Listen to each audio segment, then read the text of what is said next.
Trash ya no quiere venir, Trash ya que no quiere venir. Sufre acoso. No viene.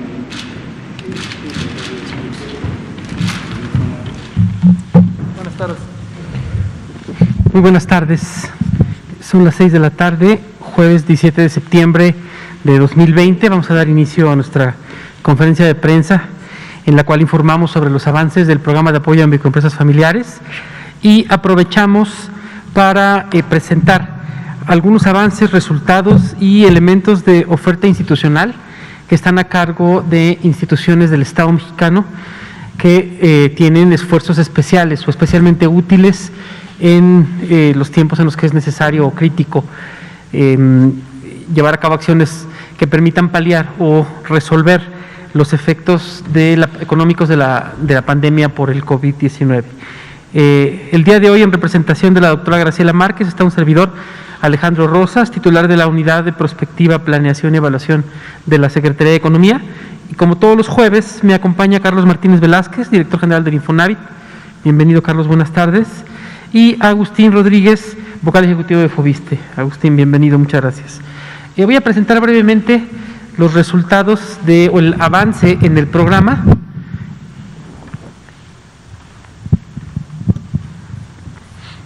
Bueno, al día de ayer, a las 8 de la noche, tenemos ya 995,039 créditos activados, es decir, créditos que ya han sido dispuestos o recibidos por los beneficiarios, ya sea han podido retirar todo o una parte, alguna parte está en cuentas bancarias que se abrieron ex profeso o que ya tenían los beneficiarios con anterioridad.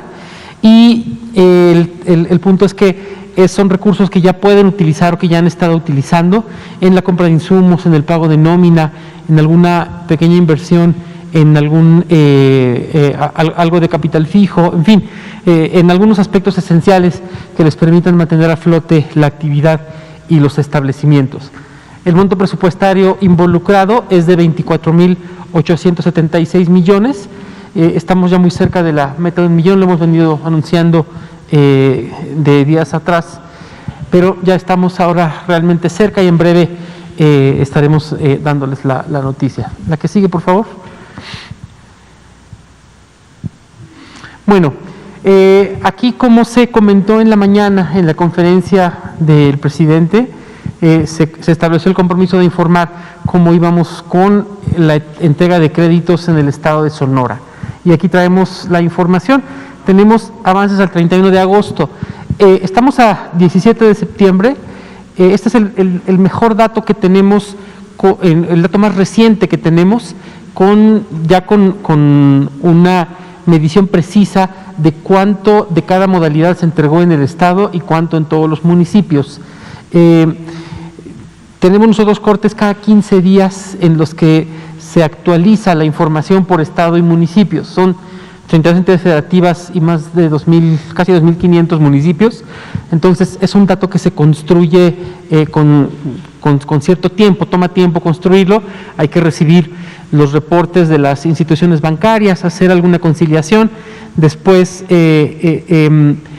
revisar cuál es en la base de datos el estado al que pertenece la persona, irlo sumando, agrupando y se pueden ya a final de cuentas presentar los datos. Ahora, el dato al 15 de septiembre va a tomar todavía un par de días tenerlo, pues, debido al feriado del 15, las instituciones bancarias empiezan a reportarnos su avance entre hoy y mañana, y en lo que toma el procesamiento, probablemente para la siguiente semana ya tengamos el dato actualizado al 15 de septiembre. Pero al 31 de agosto, si ustedes pudieron ver los avances en la última quincena de septiembre, son ya más bien pequeños. Entonces, lo que veamos aquí probablemente va a ser un dato muy parecido a lo que tengamos en el corte al 15 de septiembre. Entonces, la siguiente, por favor. Vamos a presentar en términos generales cuál es el avance. Al 31 de agosto se han cobrado apoyos por parte de 25,630 personas en el estado de Sonora. Esto equivale a más de 640 millones de pesos en ese estado. De esos 25,630, 16.608 pertenecen a la modalidad de microempresas familiares, es decir, aquella en la que o bien han ingresado provenientes del Censo del Bienestar y han sido identificados en alguno de los oficios como operadores de taxis, meseros, músicos tradicionales, etcétera. Y 9.022 beneficiarios corresponden a la modalidad de apoyo solidario a la palabra, es decir, aquellas personas físicas o morales que cuentan con un registro patronal en el Seguro Social y a través de la plataforma del IMSS llevaron a cabo su solicitud y se les entregó el apoyo en los meses de mayo y junio de este año. Entonces, tenemos una numeralia muy sencilla asociada a este monto. En Sonora, el 60%, poquito más del 60% de los beneficiarios son mujeres, casi un poquito menos del 40, 39.9 son hombres, y los apoyos han sido cobrados en 54 municipios que corresponden al 75% del total de municipios del estado. La siguiente, por favor. Aquí vemos un gráfico de la localización de créditos por estado. Las áreas más grandes corresponden a una mayor participación en el programa. Entonces, como vemos en el Pacífico Sur, la parte del Pacífico Sur en el estado de Sonora es la que concentra la mayor cantidad de apoyos, y también la zona de la frontera tiene una participación significativa. Por rango de edad, vemos que los apoyos se concentran mayoritariamente en el rango de 40 a 49 años y entre 50 y 59 tienen una participación similar.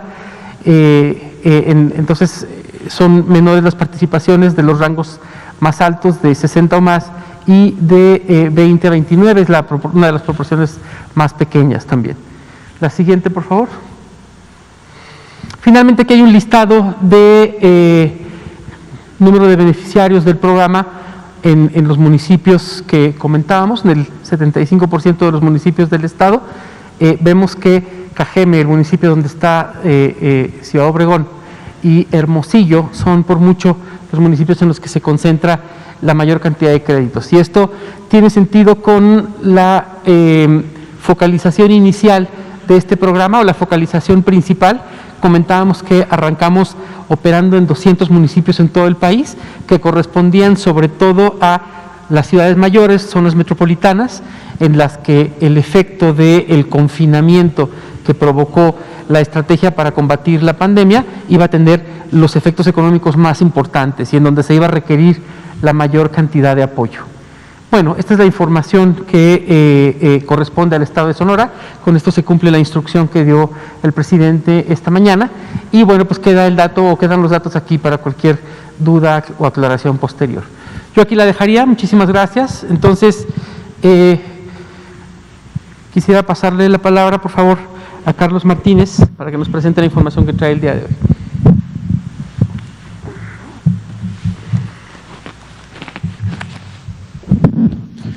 Gracias, Alejandro.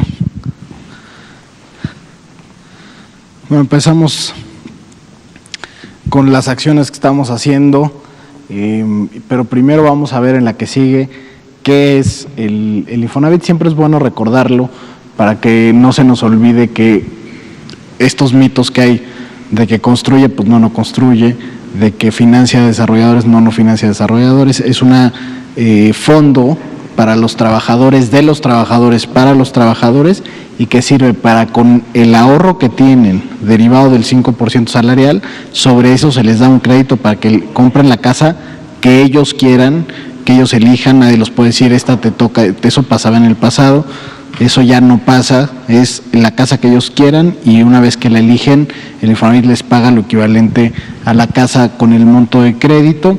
O tienen otras modalidades, como puede ser el crédito para mejora, o ya en el que estamos ahora trabajando, que es la precalificación del crédito de producción en terreno propio de vivienda, y que es muy importante para nosotros. En la que sigue tenemos en la que sigue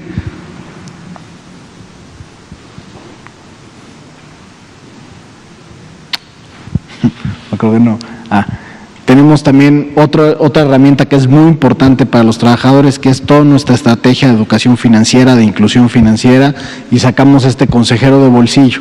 El consejero de bolsillo, en la que sigue, es ahora que se llaman podcast, pero son pequeños cápsulas informativas de 15 minutos, donde los trabajadores pueden saber muchas cosas, ¿no? Por qué es importante pagar la hipoteca, cómo pueden pagarla mejor, cómo pueden prever los gastos y ahorros para que puedan solventar los cargos de la hipoteca, el tema de derechos laborales, empleo, etcétera. Hoy está el que acabamos de sacar, tiene que ver, en la que sigue, con el testamento. Y esto es muy importante, el mes del testamento, septiembre es el mes del testamento, y los trabajadores lo tienen que aprovechar por varias cosas. En primera, quienes hayan ya terminado de pagar su crédito tienen que pedir la cancelación de su hipoteca, tener debidamente escriturado su bien. Bueno, ya está escriturado, pero tiene que estar cancelado el gravamen, tiene que estar registrado en el registro público de la propiedad, y por supuesto lo mejor que pueden hacer para sus familias es dejarlo claramente en un documento donde tengas herederos, para que ese bien tenga certidumbre jurídica también posterior al fallecimiento del trabajador. Y también, por supuesto, recordarles a los trabajadores que el ahorro que tienen en la cuenta de vivienda es su ahorro, y muchas veces los trabajadores no dejan beneficiarios sobre su ahorro. ¿Y qué pasa esto? Que nos lleva a que estén las familias después reclamando a través de procesos en la Procuraduría Federal de la Defensa del Trabajo el dinero que corresponde al ahorro del trabajador. Lo que hay en el Infonavit es como una cuenta de banco, es un ahorro que pertenece únicamente al trabajador. Entonces es muy importante que se sientan dueños de esa cuenta de vivienda y que por lo tanto puedan generar esta descripción de beneficiarios. Incluso en el testamento pueden decir: mi cuenta del Infonavit es esta, y una vez que fallezca el beneficiario es fulanito de tal, y así ya ni siquiera tienen que hacer un proceso de reclamación, simplemente demostrando que son los beneficiarios, se le entrega directamente a la familia el ahorro que haya en esa cuenta. Entonces es importante, el mes del testamento, es importante que los trabajadores tomen ese ahorro, que sean propietarios de su cuenta y de su ahorro, y que lo administren de manera correcta. En la que sigue tenemos ya los avances de crédito. En la que sigue, recordarles cómo cerramos el mes de agosto. Íbamos 278,751 créditos inyectados, 126,000 millones de pesos a la economía, y recordarles a los trabajadores que a través de mi cuenta .infonavit.org.mx ellos pueden dar todas las opciones de financiamiento que tienen. Es financiamiento que es directo a la persona, que ellos eligen la casa donde quieran vivir, o eligen si quieren un mejoramiento, o eligen si quieren construir en terreno propio, y a través de esa elección libre es que solicitan el crédito que se les otorga, y lo pueden hacer a través de mi cuenta .infonavit.org.mx. En la que sigue tenemos el avance semanal. Ahí está el avance del 7 al 13 de septiembre. Se colocaron poco más de 10,000 créditos, 4,165 millones de pesos inyectados a la economía. En lo que va de septiembre, del 1 al 13 de septiembre, van colocados poco más de 20,000 créditos, y todavía no iba a la mitad del mes, aunque el 16 fue inhábil, pero es importante que vean cómo va creciendo también esto del crédito de mejora. Y ustedes se acordarán en otras láminas que hemos estado aquí desde abril, ¿no? Por ejemplo, en el mes de abril se colocaron 6,000 créditos de mejora en todo el mes. Ahora en la mitad del mes van 6,000 créditos de mejora, y esto recordarán que en mayo lo anunciamos aquí con el presidente, son créditos de hasta 125,000 pesos que se le dan directo al trabajador en una tarjeta, y él elige cómo gastar ese dinero para las mejoras de su hogar, contratar gente que pueda utilizarla para la mejora de su hogar, y así construir el empleo desde abajo, el empleo de trabajadores empleando a otros trabajadores.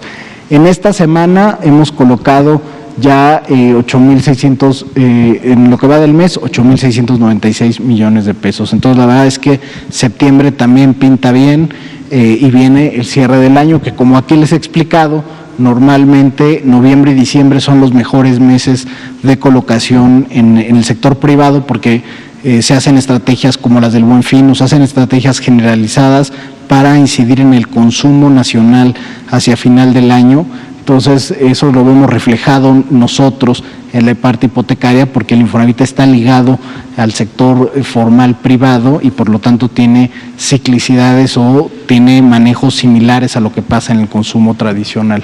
En la que sigue,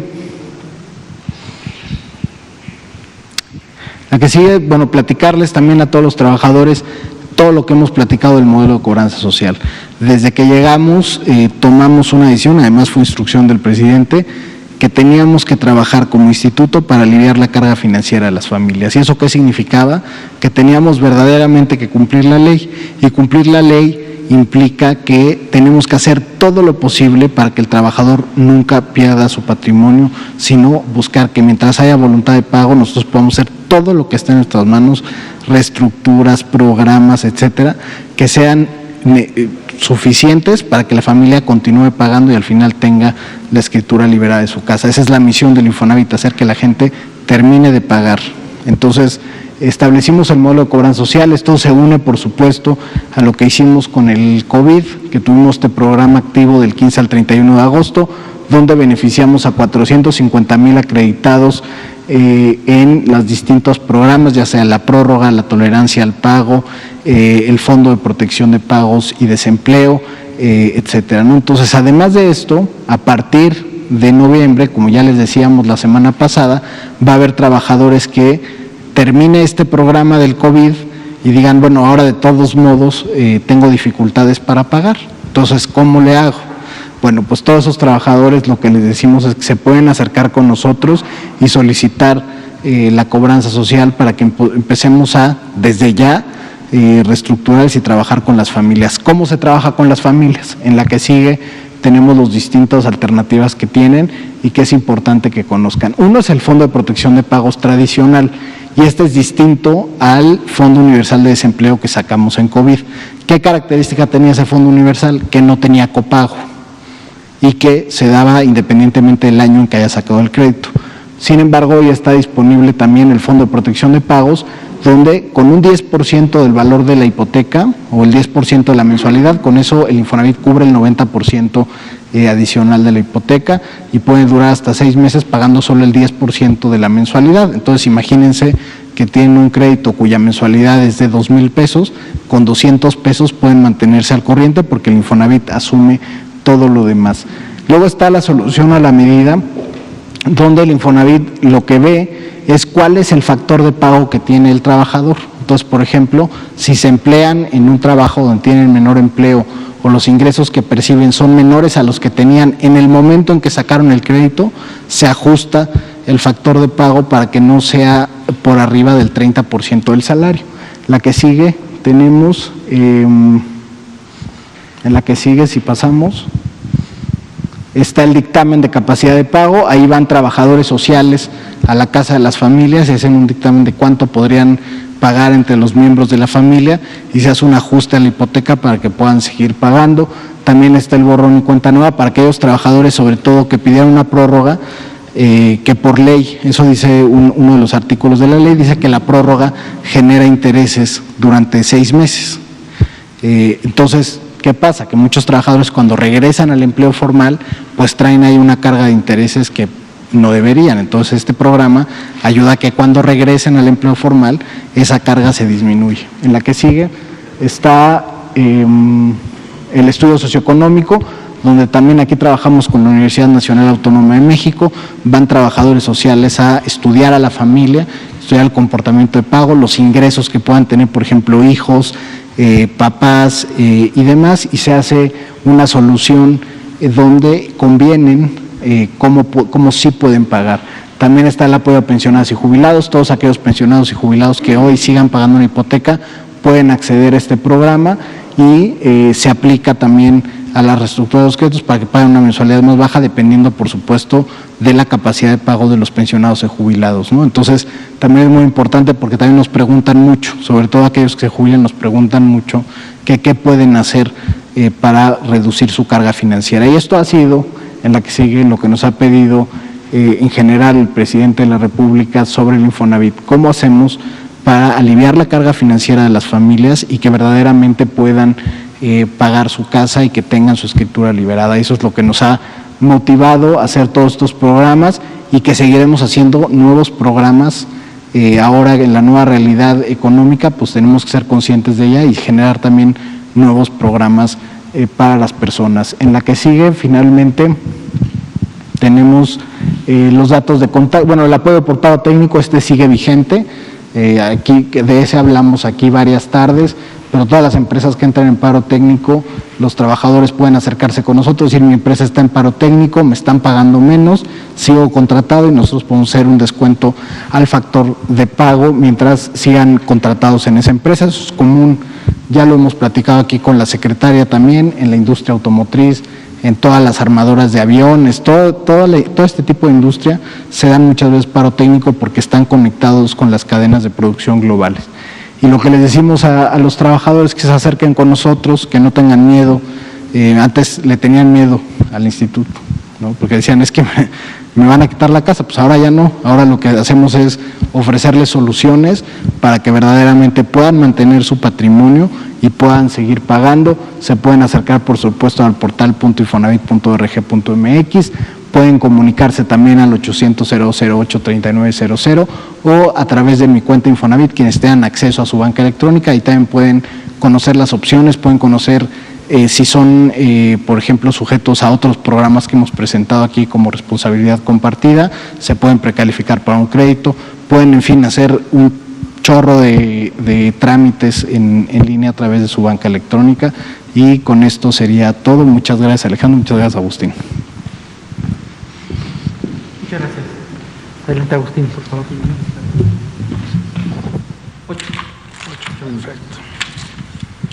Hola, buenas noches. Lo voy a poner acá.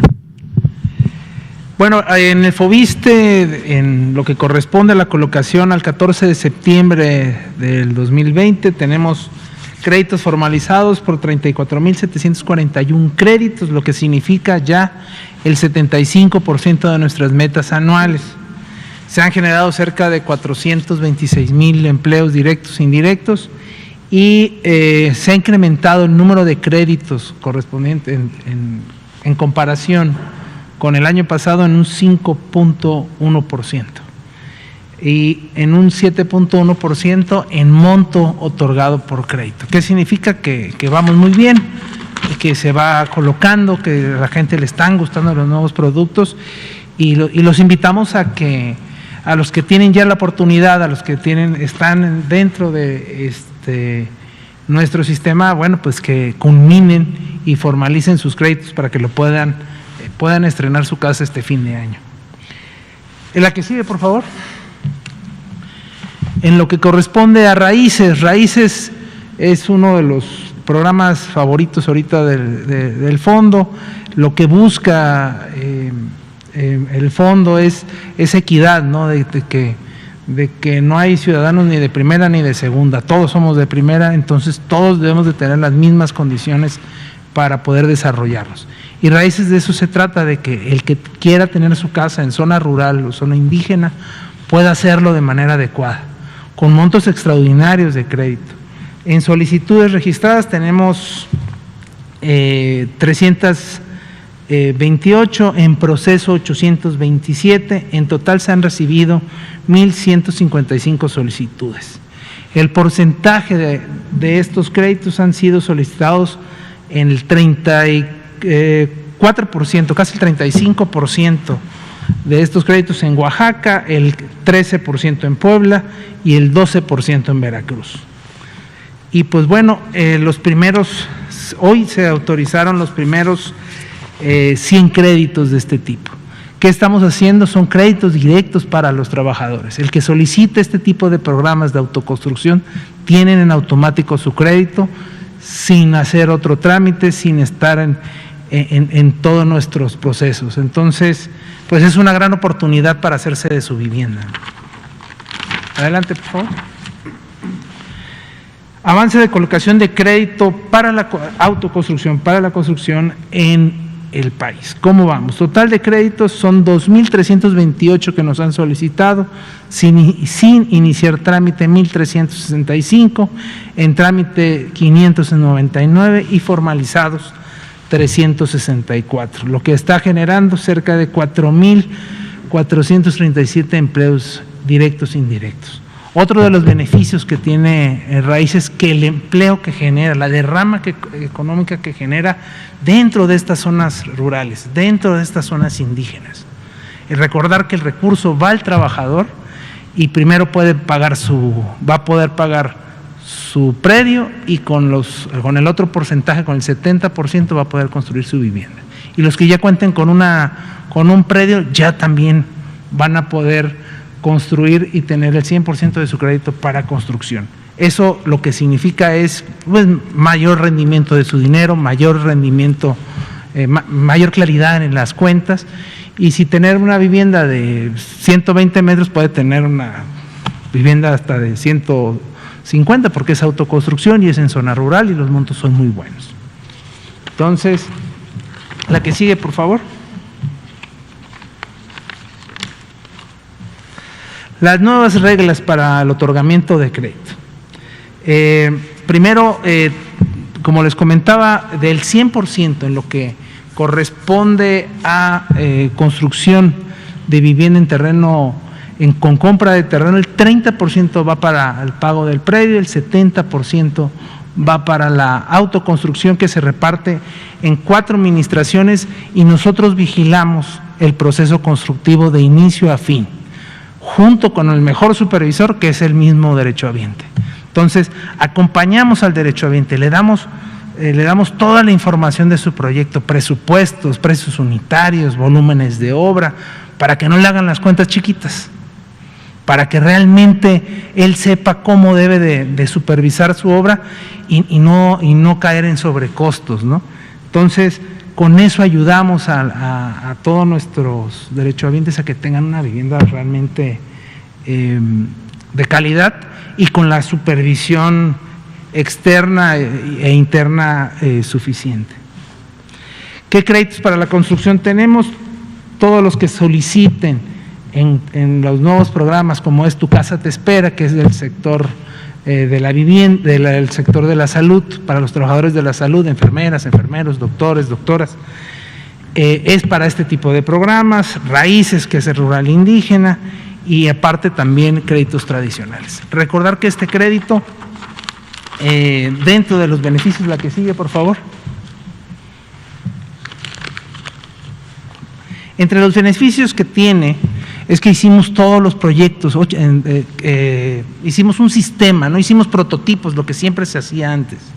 Hicimos un sistema que la gente adapta a su casa de acuerdo a sus necesidades reales. Eso los va a poder bajar en línea, ya están en línea los planos, ya están en línea los proyectos y es un ahorro para la familia de cerca de 70,000 pesos.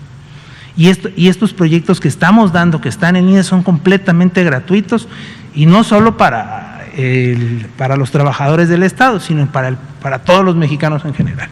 Entonces, de acuerdo a la zona en la cual tienen su crédito, de acuerdo a la zona en la cual están viviendo, pueden agarrar un sistema que se adapta a sus condiciones climáticas, culturales y lo mejor es de que es una vivienda progresiva que va adaptándose a las condiciones de la familia, como cuando es un matrimonio joven o cuando ya es un matrimonio de adultos mayores que los hijos se van. Bueno, la casa va mutando y puede ir cambiando de acuerdo a las necesidades de la vivienda. Todo este tipo de proyectos lo estamos haciendo tanto en el sistema Construyes como en la propuesta que también se está manejando en Tu Casa en la Ciudad.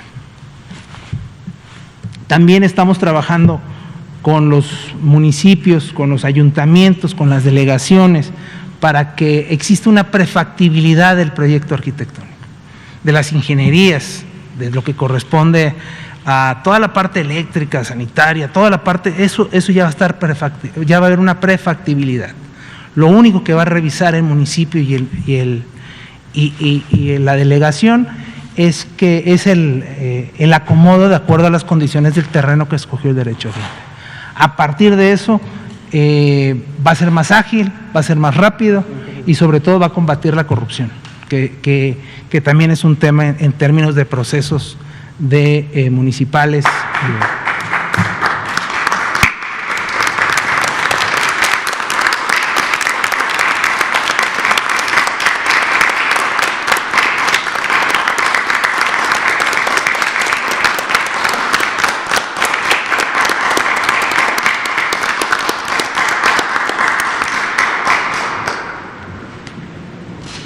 Bueno, pues es nuestro gesto, nuestro aplauso, que es un gesto para agradecer, hacer un pequeño homenaje a los trabajadores del sector salud que están en las unidades médicas que atienden a las personas en situación crítica por el COVID-19, a todos los médicos, enfermeras, personal administrativo y también al personal menos visible, el personal pero muy importante, personal de limpieza, los que se encargan de la seguridad o de el manejo y disposición de los residuos peligrosos o de residuos y el lavado de toda la ropa y el material, las batas de los médicos y todo este tipo de cosas.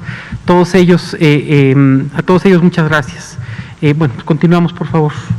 Gracias. Un aplauso a todos los que están haciendo este esfuerzo del sector salud. Y bueno, continúo, como les decía, estamos trabajando con estos municipios, delegaciones, para tener esta prefactibilidad y pueda ser más eficiente los trámites y más rápido. También, por supuesto, también ayuda a este sistema, ayuda a eliminar intermediarios. El monto del crédito se invierte completo para elevar la calidad de vida.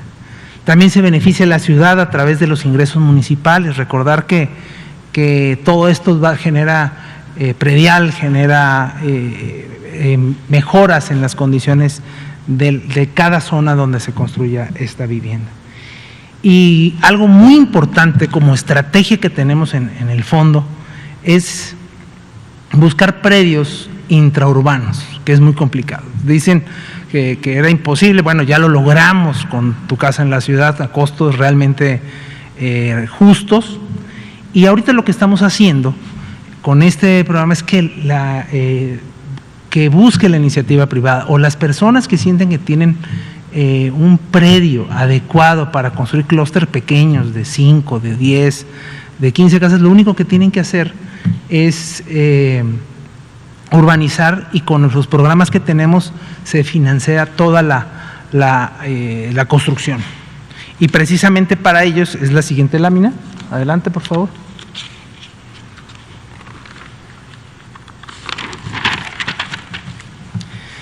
Ahí viene un programa que estamos implementando que se llama Foviste Emprendedor. Nos da muchísimo gusto que ya estemos aterrizando este programa, que lo que tiene como objetivo este programa, primero y antes que nada, que la vivienda cumpla con todos los requisitos y toda la calidad adecuada para el derechohabiente, que cumpla con la ubicación, con los servicios, con todo el equipamiento urbano que requiera. A partir de esto, el fondo queremos impulsar a las pequeñas y medianas empresas del país, a las pymes de la construcción, a las pymes de la vivienda, para que generen empleos y derrama económica en este tiempo tan complicado que del empleo. Entonces, lo que estamos haciendo es focalizando para que junto con nosotros los ayudaremos a que se dé esta oferta adecuada de calidad y a costo fijo dentro de la mancha urbana, en predios pequeños y medianos. Eso es lo que estamos haciendo. Estas acciones como objetivos, pues sí, elevar la calidad de vida del trabajador, detonar la economía, impulsar la generación de empleos e impulsar y ayudar al sector de la vivienda. Aprovechar las condiciones que tiene el Fondo de Estabilidad Económica, de recursos estables, que afortunadamente, bueno, pues tenemos unos procesos más sanos, más transparentes, y ayudar a que esto también se aproveche para desarrollar el empleo en México.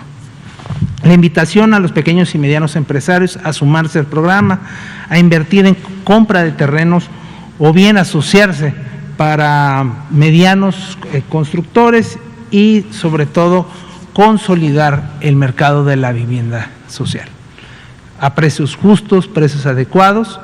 Y algo también que estamos haciendo es que vamos a ayudar con estos créditos puente que puedan requerir para que los que trabajen bien, estén capacitados, con una capacitación continua, que sea gente honesta, empresas honestas, que cumplan, pues puedan generar empleo, y los vamos a estar capacitando y los vamos a estar asesorando para que hagan bien las cosas, ¿no? Entonces, pues con eso se cierra el círculo, ¿no? Generamos oferta de calidad, generamos vivienda de calidad para los trabajadores y sobre todo generamos las condiciones que requiere la ciudad, una ciudad más justa, o sea, que no solamente puedan tener opciones de vivienda los ricos o la clase media, sino la clase social, para tener una ciudad realmente equilibrada en este sentido. Y también recordar que próximamente con Foviste para Todos también se podrá usar este crédito para la autoconstrucción, y estamos hablando de montos de 4.800.000. O sea, nos salimos del marco de la vivienda de interés social, nos salimos es más, entra en residencial,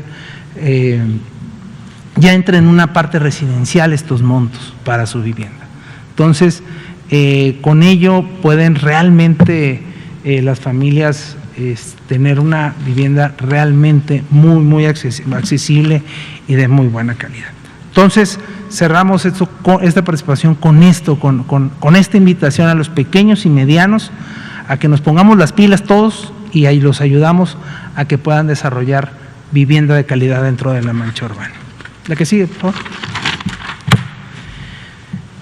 Y bueno, lo que corresponde, bueno, estas son nuestras redes sociales, como ya lo establecí, todos son los contactos para trámites, permisos, para todo lo que nosotros requerimos, todos nuestros derechohabientes requieren, ahí está la información. Recordar que tenemos esta campaña anticorrupción para todas las quejas y mejorar todos nuestros procesos. Las jefaturas de vivienda sí están laborando, algunas, otras dependiendo en qué semáforo estén, pero afortunadamente en línea se ha mejorado muchísimo el servicio y por supuesto que en este cierre de año va a mejorar mucho más. Muchas gracias, muy buenas noches. Muchas gracias, Agustín. Abrimos entonces la sesión para algunas preguntas, si pudiera haber por ahí, por favor.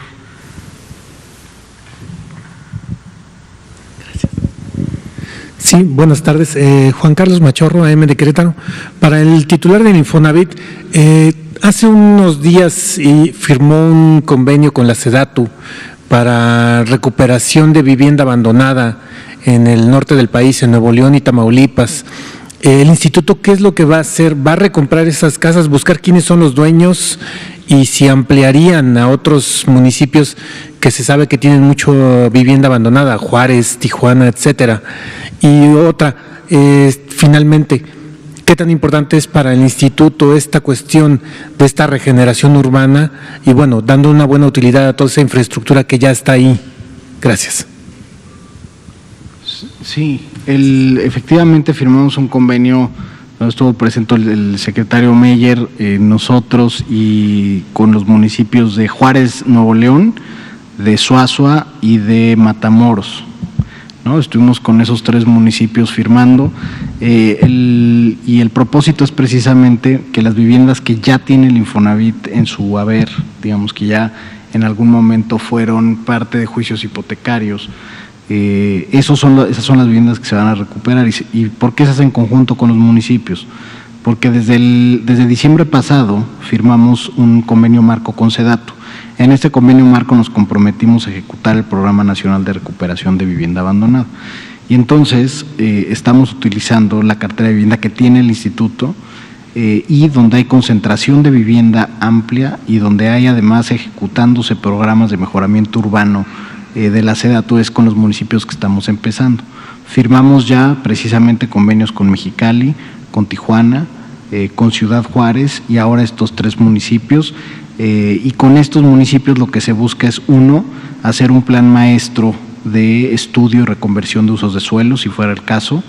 Lo que pasó en el pasado, yo lo he platicado varias veces, pero en la época expansiva de vivienda, cuando pues básicamente se lucraba con las reservas territoriales, se hacían viviendas que no tenían, por ejemplo, servicios de agua entubada, que se construían en zonas de riesgo, etcétera.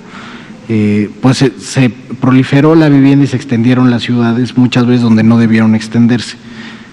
Hay viviendas que hoy ya no se pueden recuperar precisamente porque están en zonas de riesgo y sería ilegal recuperarlos, pero sí hay viviendas que detectamos que hoy están dentro de las manchas urbanas, que tienen servicios y que se podrían reconvertir a los criterios de vivienda adecuada que hemos estado impulsando en esta administración.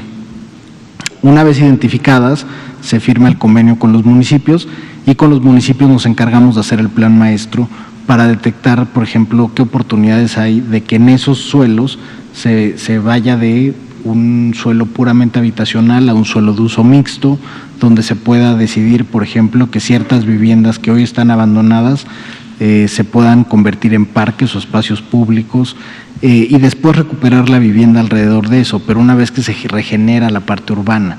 ¿Qué hacían en el pasado? En el pasado, y eso fue una de las primeras acciones que tomé, fue suspender las famosas subastas de vivienda. En el pasado lo que se hacía es que el Infonavit subastaba las viviendas, que estaban todavía incluso en juicios, otras estaban ya adjudicadas al instituto, pero subastaban. Y lo que hacían empresas terceras es que simplemente pintaban la casa, le ponían arreglos sobre las instalaciones y las revendían. Pero ¿qué sucedía? Que alrededor seguían las calles sin pavimentar, seguía sin haber alumbrado público y sobre todo alrededor de esa misma vivienda subastada había vivienda abandonada.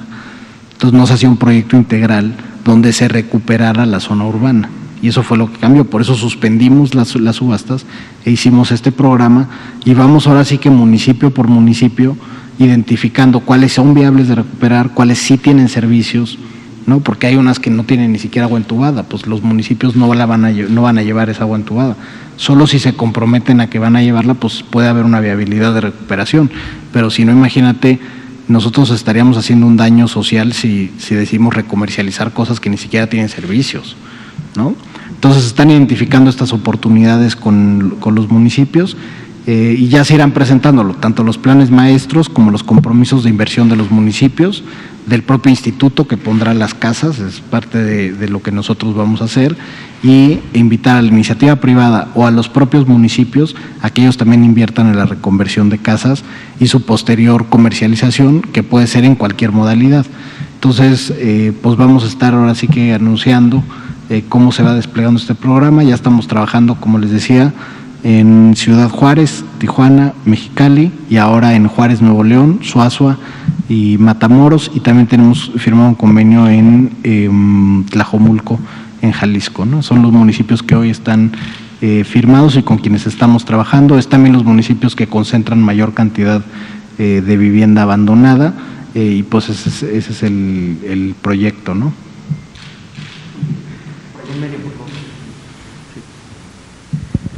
Sí. Hola a todas y a todos, soy Nuri Fernández de La Caracola. Una pregunta para el director del Infonavit y otra para el compañero del ISSSTE.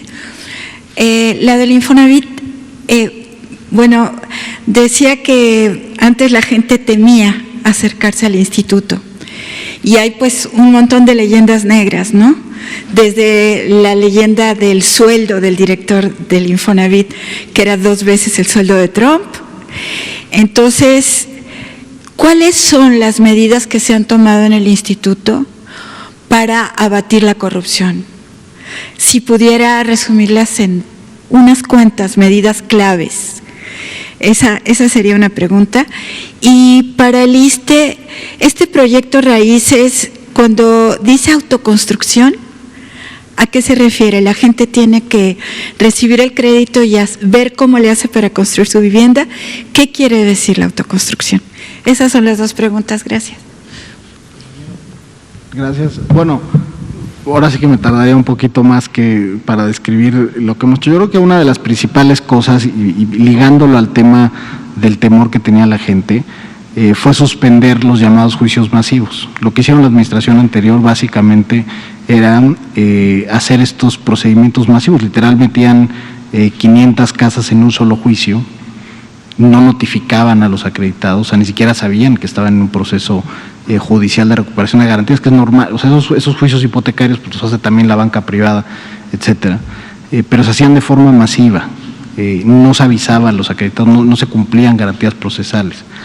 Por supuesto lo suspendimos y con esta suspensión se ha acompañado una serie de acciones que obviamente no podría describir porque se encuentran en procesos judiciales y podría dañar el debido proceso, pero que estamos yendo en contra de quienes hicieron esos procedimientos. Eso es muy relevante, tanto funcionarios o exfuncionarios más bien, como los privados o despachos que hicieron esto. Entonces estamos en ese proceso, del cual, como les digo, no puedo abundar porque este es un proceso judicial en curso. Por otro lado, creo que hay temas muy relevantes, ¿no? Como es este modelo de cobranza social, donde el objetivo es no llegar nunca a un tema de juicio, un tema jurisdiccional, sino nosotros estamos seguros y creemos en la voluntad de la gente para poder arreglar sus casas. Y es un cambio cultural muy grande dentro de la institución, pero también con los trabajadores por estos temores de los que hablamos. Luego, yo creo que otro de los puntos más importantes, y eso fue parte de, como ustedes saben, el Infonavit pues se constituye de manera tripartita, pues está ahí en los sindicatos, están los empresarios y está el gobierno. Pero hicimos toda una tarea del año pasado y salió publicado el nuevo Código de Ética del Instituto. Bueno, en primera no había como tal un código de ética, diseñamos un código de ética que creo que cumple pues con características incluso de cualquier empresa internacional, pero ahí se pone por primera vez, fíjate, por primera vez se establece qué es el conflicto de interés, qué es un acto de corrupción.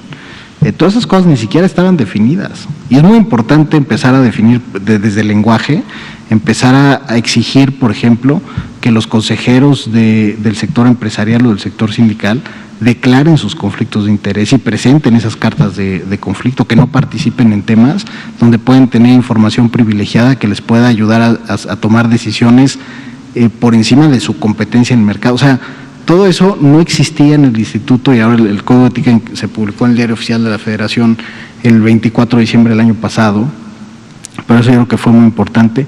Y el otro elemento, que yo creo que sería el otro fundamental, es todo el tema de la política de compras.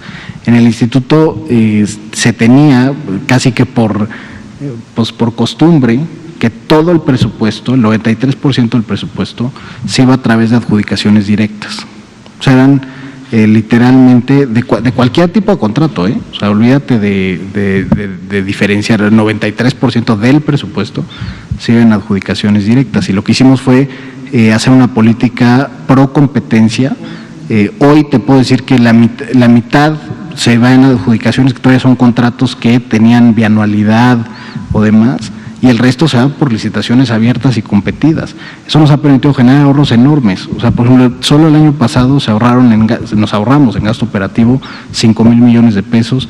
Este año nuestro programa de ahorros y eficiencias estamos planeando entre 1.600 y 1.800 millones de pesos. Y todo eso para el trabajador es muy útil, y por eso explico la gráfica primera. El Infonavit no tiene como tal utilidades, sino que todo el dinero que sobra se regresa a los trabajadores, porque se regresa en forma de una utilidad. Esa es la única cuenta de ahorro que te da rendimientos garantizados cada año. El año pasado dimos 7.3% a 60 millones de ahorradores que tienen una cuenta con el instituto. Entonces, nosotros somos una intermediación entre quienes piden dinero para financiar una vivienda y quienes no piden dinero y son simplemente ahorradores. Entonces, con la actividad que hagas de este lado, entre más eficiente la hagas, entre más barata la hagas, entre mejor lo hagas, pues vas a dar más rendimientos del otro lado. Entonces, yo creo que ahí están los elementos que hemos planteado como los ejes de trabajo, precisamente para limpiar la institución y sobre todo que dejen de existir esas historias de terror. Corresponde al FOBISTE de forma breve y concisa. Lo que es la autoconstrucción es como decía, es un sistema de autoconstrucción asistida. En alguna presentación aquí dije que el sistema es como un teléfono. Todos tenemos el mismo tipo de teléfono, pero cada quien le coloca sus aplicaciones de acuerdo a las condiciones y características y acciones que quiera hacer con el teléfono. Lo mismo pasa con este sistema. Ahí vamos a poder colocar cómo quieren la vivienda, cómo quieren las recámaras, cuántas recámaras. Todo ese proceso va a ser digital. Ahorita tenemos los prototipos arriba, en lo que estamos haciendo ya el sistema digital, que nos va a llevar un poquito más de tiempo. Pero la idea es que sin tanta complicación el trabajador diga qué es lo que quiere, cómo lo quiere, que escoja los cuadritos del acomodo, le damos acomodo de mobiliario, le damos todo, y a partir de ahí se imprimen los planos, con todas sus instalaciones, todo, pero también presupuestos, catálogo de conceptos, volúmenes de obra, que es ahí donde le mienten al trabajador y inflan las cosas. Y teniendo esos controles, pues va a ser mucho más eficiente y con el supervisor por la supervisión por parte del fondo y la supervisión externa, pues va a estar segura la inversión por parte del derecho. Y el que controla el recurso es el derechohabiente. Él decide si paga la siguiente administración o no la paga de acuerdo al avance. Si está concluida la cimentación, pues la paga. Si no está concluida, pues no la paga. Entonces, le estamos empoderando al derechohabiente a esto, a que él decida, a que él supervise. Y si quiere contratar a un arquitecto o una empresa o él tiene conocimiento, pues es su libertad de escoger con quién lo hace. Hicimos las invitaciones a las pymes para generar la oferta. La pyme lo que tiene que hacer es buscar el predio, o si ya lo tiene, urbanizar nada más con recursos propios, y ya que estén listos los predios, autoconstruir. Pero lo más importante es de que ya el financiamiento, los costos de financiamiento de la vivienda desaparecen, porque no te lo da ningún banco, no te lo da el desarrollador, te lo da tu propio crédito. El 70% de tu crédito es directo a la obra, sin costos, sin sobrecostos. Y si le bajas los costos de estos, de financieros, los costos de sobrecostos de la tierra, y más los gastos de corrupción, estás bajando un 25% en algunos estados, no digo todos, del monto de la casa. Así es de grave estaba la situación. Y con esto, bueno, pues cada quien va a poder decidir qué hacer con sus recursos, y es su derecho porque es su dinero. Recordar que no son recursos públicos, es ahorro del trabajador. Bueno, muchas gracias. Me informan que se acabó el tiempo de esta conferencia. Se quedaron algunas preguntas en el tintero, pero nos esperemos por aquí mañana. Esperemos que haya tiempo para responderlas. Muchas gracias a todos ustedes. Buenas tardes.